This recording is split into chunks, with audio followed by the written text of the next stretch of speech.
that her dad took care of them when they was with Shanquella, who their parents are. Well, before you go, let me meet these parents. Let me meet these folks. You know, justice will be served. Justice will be served. It's gonna be served. I'll let God do what He got to do. But I tell you this, they're not gonna get away. They're not gonna get away. The Cabo Six have managed to evade justice for a while now, but they will be absolutely shaking in their boots now that Shanquella Robinson's father, Bernard, has said some things that will send shivers down their spines. How will the case proceed now? Let me tell you right now, the new developments in this case will leave you shocked.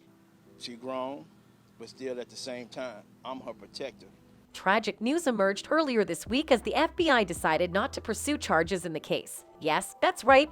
They really decided they didn't want to pursue the case anymore. Shanquella Robinson's father, Bernard Robinson, spoke to the press for the first time in months about his daughter's untimely passing. As we reported previously, the 25-year-old Charlotte resident lost her life in October 2022 after being brutally attacked on camera by one of her friends while on vacation in Cabo, Mexico. That's not her.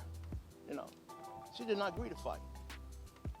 You know, she was going over there, enjoy somebody's birthday, one of their.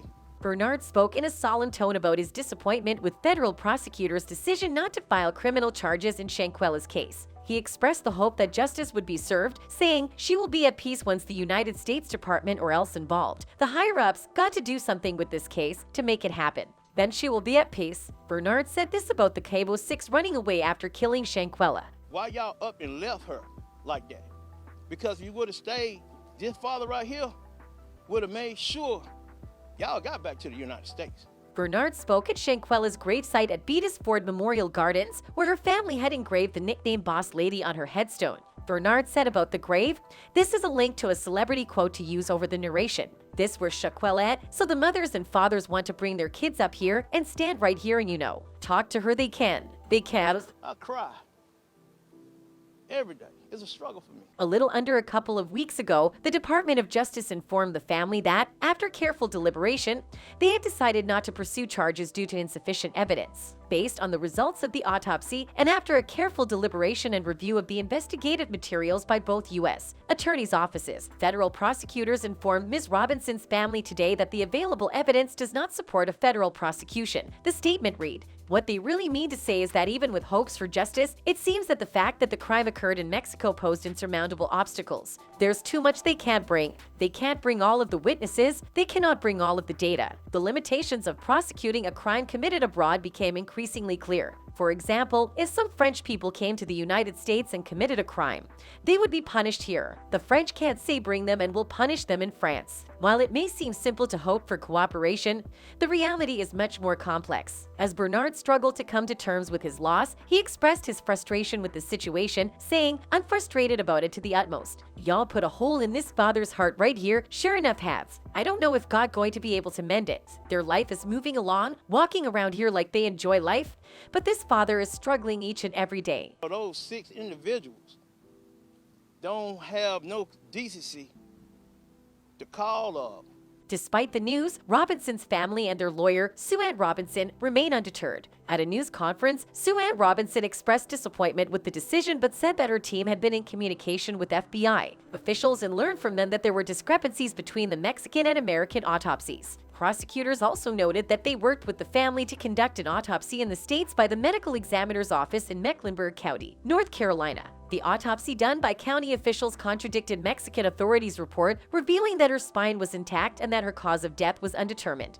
WBTV reported, "I would like to know how many years' experience he had in doing an autopsy on a body," Bernard Robinson said about the coroner. "And that's not the only crucial piece of this puzzle he wants to be solved. There's still no word whether Mexico will extradite one of the 5 others on that trip." Ms. Robinson's father, Bernard Robinson, had previously identified his daughter in a video that appeared to show her being beaten by another woman. Speaking to the New York Times last year, he said, "She's not a fighter. She didn't believe in drama. She wasn't raised like that." Sue Ann added that if Ms. Robinson's death had been taken serious from the very beginning and an autopsy and investigation expedited by U.S. officials, there may not have been discrepancies between the autopsies of both countries. Because it was the death of a young, black, beautiful, brilliant, educated woman who was on vacation, she said, justice was delayed. However, all is not lost yet because according to Bernard Robinson, the case is still open. Right right now, there's just a lack of evidence. But eventually, God gonna do something where there's gonna be evidence. It's coming. It's just the amount of time. Last year, the state attorney general's office in Baja California announced that they were seeking to extradite a female assailant who was suspected to be the likely responsible person in the death of Shanquella Robinson, a 25-year-old woman from Charlotte, NC. An investigation revealed that Robinson's death was a direct attack, not an accident. However, it's unclear how these findings were incorporated into the FBI's investigation. Sue Ann Robinson, the lawyer representing Shanquella Robinson's family, shared that the FBI had interviewed Robinson's travel companions and other individuals who had stayed in the Fundadores Beach Club area in San Jose del Cabo. Additionally, the Charlotte Observer obtained a police report that detailed a doctor's visit to the vacation home where Robinson was staying after someone called for medical assistance at 2:13 p.m. on October 29. The report stated that the doctor found Robinson with stable vital signs, but dehydrated, unable to communicate, and appearing to be inebriated. The doctor advised that Robinson be taken to a hospital, but her friends insisted that she be treated at the home. After the doctor unsuccessfully attempted to give Robinson an intravenous line, she began to have a seizure and an ambulance was called. Robinson was pronounced dead at 5:57 p.m. Despite the setback, Brown's family and attorneys remain hopeful that justice will be served in Mexico, where prosecutors have issued arrest warrants in the case and are willing to pursue charges. We strongly encourage the United States to move forward with the extradition of those responsible for her death to Mexico to face accountability there, the statement continued. The family's attorneys also criticized the FBI for what they see as a lack of effort in investigating Brown's case, especially compared to the resources deployed in the case of 4 Americans who were kidnapped in Mexico in March. There seems to be no activity on behalf of Shanquella, Crump told Yahoo News last month.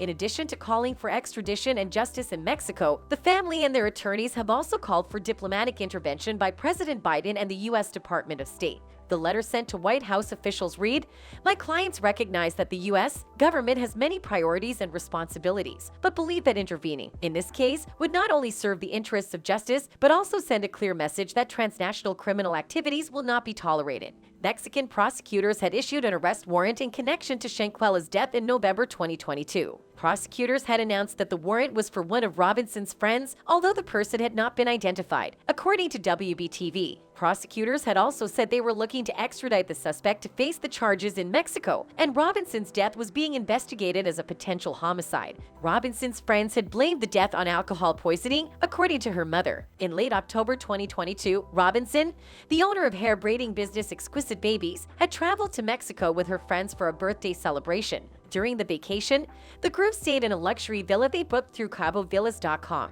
Local news had reported that Robinson's friends had called her mother, Salamander Robinson, and informed her that something had happened to her daughter. They said she wasn't feeling well. She had alcohol poisoning, Salamander Robinson had told WJZY. They couldn't get a pulse. Each one of the people that was there with her was telling different stories. But an autopsy had later revealed that Robinson's spine was cracked and she had a broken neck. The group of friends had traveled back to the U.S., while Robinson's body was held there for about 2 weeks, according to the report. It remains to be seen which way this case moves. The fact that the FBI has refused to pursue charges has definitely made things a lot more difficult, but I really hope the Cabo 6 don't get away with this and that Shanquella's family can keep the pressure on. That's all for the video. Thanks for watching.